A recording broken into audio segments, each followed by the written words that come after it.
నమస్తే,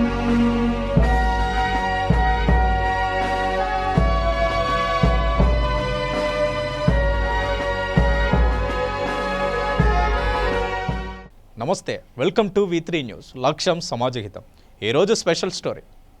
వినరా వినరా దేశం మనదేరా, అనరా అనరా రేపిక మనదేరా. వినరా వినరా దేశం మనదేరా, అనరా అనరా రేపిక మనదేరా. నీ ఇల్లు నా దేశమని నీవే తెలిపిన, నీ నామం ఇండియన్ అంటూ నిత్యం చాటరా. నీ ఇల్లు నా దేశమని నీవే తెలిపిన, నీ నామం ఇండియన్ అంటూ నిత్యం చాటరా. వినరా వినరా దేశం మనదేరా, అనరా అనరా రేపిక మనదేరా. ఇలాంటి పాటలు వింటే నాకే కాదు, దేశంలో ఉన్న ప్రతి ఒక్కరు కూడా భావోద్వేగానికి గురవుతారు. అంతేకాదు, దేశం యొక్క గొప్పతనం ఎవరికి గుర్తొచ్చినా తట్టుకోలేరు. దేశం మీద ఉన్న అభిమానాన్ని మొత్తం కూడా ఒకే రోజు చాటుతారు. అంతేకాకుండా దేశం గురించి ఎలాంటి గొప్పతనం గురించి తెలిసినా సరే, ఎప్పటికైనా సరే ఇది నా దేశం అనుకునే ప్రతి ఒక్క భారతీయుడు కూడా ఆలోచించాల్సినటువంటి తరుణం. తరం మారిన గుణం ఒక్కటే, స్థలం మారిన నీతి ఒక్కటే, మతం మారిన పలుకు ఒక్కటే, విల్లు మారిన గురి ఒక్కటే, దిశ మారిన వెలుగు ఒక్కటే, లయ మారిన శృతి ఒక్కటే, మన ఇండియా అది ఒక్కటే లేరా. ఇలాంటి పదాలు విన్నప్పుడు దేశం యొక్క గొప్పతనం తెలుస్తుంది. ఇలాంటి పదాలు విన్నా, స్తుతులు విన్నా, సూక్తులు విన్నా, ఎలాంటివి విన్నప్పటికీ కూడా దేశం గురించి ఒక్కసారిగా దేశం యొక్క ప్రేమ అంటే ఏంటో తెలుస్తుంది. దేశం కోసం ఎంతోమంది పోరాట పటిమ మన భారతదేశం. అంతేకాదు, ఎంతోమంది అమరవీరుల త్యాగ ఫలితమే మన భారతదేశం. అలాంటి భారతదేశంలో మనం పుట్టినందుకు గర్వపడాలి. అంతేకాదు, ఎంతోమంది పోరాట యోధుల వల్లే ఈ భారతదేశం వచ్చింది అని అనుకుంటాం, మనకి స్వతంత్రం ఏర్పడింది అని అనుకుంటాం.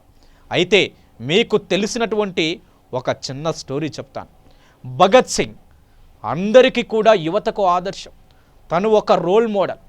ఆగస్టు 15 అంటే భగత్ సింగ్ ఒక రోల్ మోడల్గా గుర్తొస్తుంటాడు. అంతేకాదు, తను ఎప్పుడైతే దేశం కోసం పోరాడుతూ ఉన్నప్పుడు బ్రిటిష్ వాళ్ళు ఒక్కానొక క్షణాన తనని అరెస్ట్ చేశారు. ఉరి తీయడానికి టైం ఆసన్నమైంది. రాజ్గురు, సుఖ్దేవ్, అదేవిధంగా భగత్ సింగ్, ఈ ముగ్గురిని కూడా బ్రిటిష్ వాళ్ళు అరెస్ట్ చేశారు. ఉరి తీయడానికి సమయం కూడా కేటాయించారు. అదంతా తెలిసినటువంటి విధాంతమే. కానీ ఆ రోజు భగత్ సింగ్ అన్న మాట వింటూ ఉంటే ఈరోజు కూడా నా కళ్ళల్లో ఒక్కసారిగా నిజంగా ఇలాంటి వాళ్ళు కూడా మన దేశంలో ఉన్నారంటే మనం గర్వపడాలి. ఆ రోజు భగత్ సింగ్ ఒక మాట అన్నాడు, దయచేసి నన్ను ఉరి తీయొద్దు. నన్ను ఉరి తీస్తే నా ప్రాణం గాల్లోనే కలిసిపోతుంది. తద్వారా నేను నా దేశానికి ఏమి చేసినట్టు కాదు. కాబట్టి నన్ను కాల్చి చంపండి.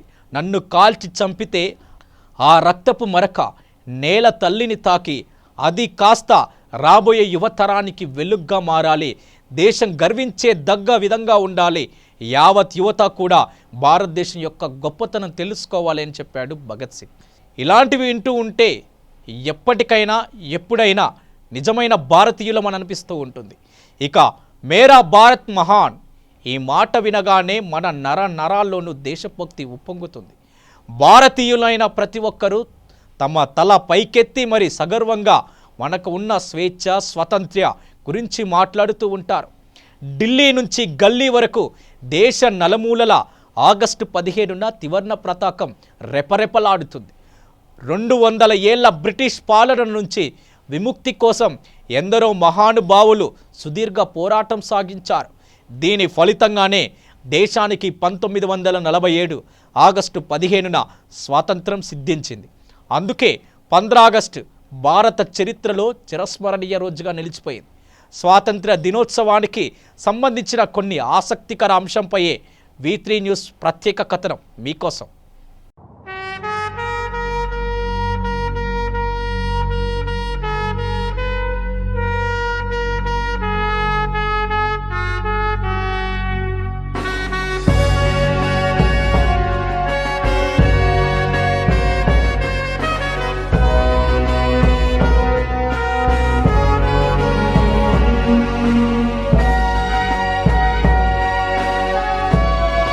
భారతదేశాన్ని బ్రిటిష్ వారు క్రమక్రమంగా ఆక్రమించుకుంటూ 18వ శతాబ్ది చివరకు దేశంలోని చాలా భాగాన్ని తమ పరిపాలన క్రిందకు, కొన్ని రాజ్యాలను తమ ప్రభావం క్రిందకు తీసుకువచ్చారు.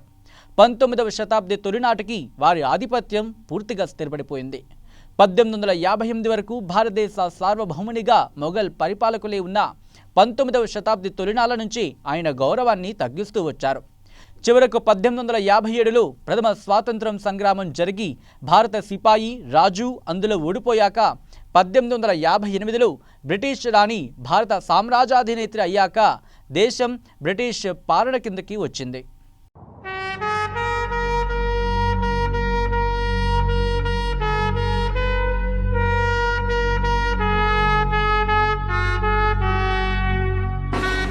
భారత స్వాతంత్రోద్యమం 1857లోనే ప్రారంభమైంది. మంగల్ పాండే నాయకత్వంలో తొలి సిపాయి తిరుగుబాటు జరిగింది. ఈ తిరుగుబాటు తర్వాత బ్రిటిష్ పాలనకు వ్యతిరేకంగా ఝాన్సీ లక్ష్మీబాయి, తాంత్య తోపే, బహదూర్ షా జఫర్, నానాసాహెబ్ పోరాటాలు చేశారు. బ్రిటిష్ పరిపాలన నుంచి భారతదేశానికి స్వాతంత్రం వచ్చేందుకు జరిగిన అనేకమైన పోరాటాల్లో ఎందరో దేశభక్తులు పాల్గొన్నారు. ప్రపంచ రాజకీయ నేపథ్యంలో భారతీయ స్వతంత్ర పోరాటం ఫలంగా దేశానికి 1947 ఆగస్టు 14న రాత్రి సమయంలో స్వాతంత్రం వచ్చింది.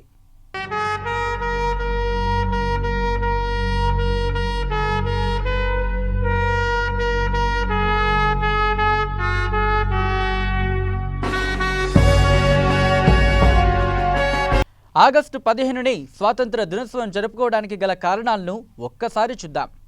ఆగస్టు 15వ తేదీ అర్ధరాత్రి నుంచి మనం స్వాతంత్ర దినోత్సవం జరుపుకుంటాం. ఇదే రోజు భారత్తో పాటు కొరియా, కాంగో, బహ్రెయిన్, లీచెన్స్టీన్ దేశాలు కూడా స్వాతంత్ర దినోత్సవాన్ని జరుపుకుంటాయి. జపాన్ లొంగిపోయిన సందర్భంగా ఆగస్టు 15వ తేదీ స్వాతంత్ర దినోత్సవం జరుపుకోవాలని ఆఖరి British India viceroy Lord Mountbatten మన పెద్దకు సూచించారు. జపాన్ లొంగిపోయిన సందర్భంగా ఆగస్టు 15వ తేదీన స్వాతంత్ర దినోత్సవం జరుపుకోవాలని ఆఖరి British India viceroy Lord Mountbatten మన పెద్దలకు సూచించారు. రెండో ప్రపంచ యుద్ధంలో జపాన్ లొంగిపోయి 2 సంవత్సరాలు పూర్తయిన సందర్భంగా ఈ తేదీని ఆయన సూచించారు. సింగపూర్లో జపాన్ లొంగుబాటును అంగీకరించిన సౌత్ ఈస్ట్ ఆసియా కమాండ్కు మౌంట్ బాటన్ సుప్రీం అలైడ్ కమాండర్గా వ్యవహరించారు. ఎంతో గొప్ప చరిత్ర కలిగిన భారత స్వాతంత్ర సంగ్రామాన్ని ఓసారి నిశితంగా పరిశీలిస్తే ఎందరో త్యాగధనుల అధ్యాయాలు మనకు గోచరమవుతాయి. దేశ స్వాతంత్రమే లక్ష్యంగా, దాని ముందు స్వలాభం, కుటుంబ బంధాలు లాంటి అంశాలను తృణప్రాయంగా భావించిన ఎందరో వీర చరిత్ర భారత స్వాతంత్ర సంగ్రామ చరిత్ర పుస్తకంలో పేజీలై మనల్ని పలకరిస్తాయి. భారతదేశాన్ని తమ కబంధ హస్తాల్లో బంధించిన తెల్లదొర గుండెల్లో నిద్రపోయిన మన్యం వీరుడు అల్లూరి నుంచి సాయుధ సంగ్రామానికి సైన్యం ఏర్పాటు చేసిన సుభాష్ చంద్రబోస్ వరకు స్వాతంత్రం కోసం ప్రాణార్పణ చేసిన వారే. కానీ వారందరి ప్రాణార్పణ దేశానికి స్వాతంత్రాన్ని సంపాదించలేకపోయినా ప్రతి భారతీయుని స్వాతంత్ర సంపాదనాకాంక్ష ఎగసిపడేలా చేశాయి.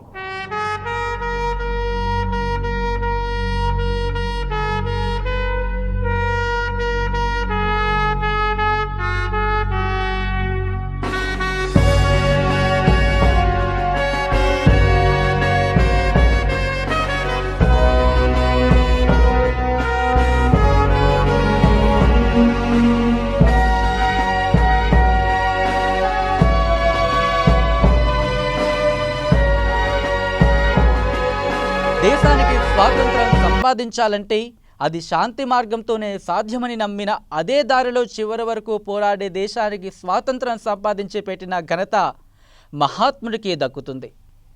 అయితే ఆలోచనల్లో వైరుధ్యాన్ని ఎంచుకున్న మార్గాల్లో తేడాలున్నా ఆ మహానుభావుని లక్ష్యం మాత్రం దేశ స్వాతంత్ర్యమే. అలా ఆనాడు అంతమంది ఎన్నో కష్ట నష్టాలు కోర్చి స్వాతంత్రాన్ని సంపాదించారు కాబట్టి భారత స్వాతంత్ర సంగ్రామ చరిత్ర మహోన్నత అధ్యాయంగా నేటికి అందరి చేత కొనియాడబడుతోంది. అంతటి గొప్ప చరిత్రతో సాధించుకున్న దేశ స్వాతంత్రం గురించి, స్వాతంత్రం అనే నిధి సాకారమైన ఆగస్టు 15 గురించి తలుచుకుంటే చాలు భారతీయుడైన ప్రతి ఒక్కరికి మనసులో ఉద్వేగం ఉప్పొంగుతుంది. మది దాటిన సంతోషం జై హింద్ అని స్మరిస్తుంది.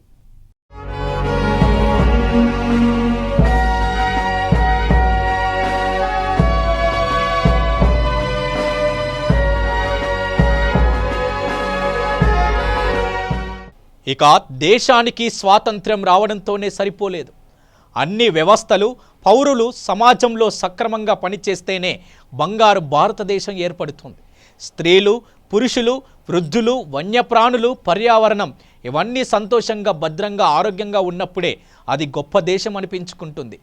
పాలకులు, పోలీసుల న్యాయ వ్యవస్థ, అధికార గణం ఈ దేశం నాది, ఈ సమాజము నాది, ఈ భవిష్యత్తు కోసం, ఈ దేశ సమాజం కోసం బాధ్యతగా పనిచేస్తాను అనుకున్నప్పుడు దేశం మరింతగా సమర్థంగా తయారవుతుంది. సినిమాలో హీరో మాత్రమే హీరో, బయట బాధ్యత ఉన్న ప్రతి పౌరుడు హీరోనే అని భావిస్తేనే దేశ స్వతంత్రం కోసం అసువుబాసిన ఎందరో మహానుభావుల త్యాగకు స్థాకత చేకూరుతుంది. ఇది ఈనాటి ప్రత్యేక కథనం. మరో ప్రత్యేక కథనంతో, మరో స్పెషల్ స్టోరీతో మళ్ళీ కలుద్దాం. చూస్తూనే ఉండండి V3 న్యూస్. లక్ష్యం సమాజహితం.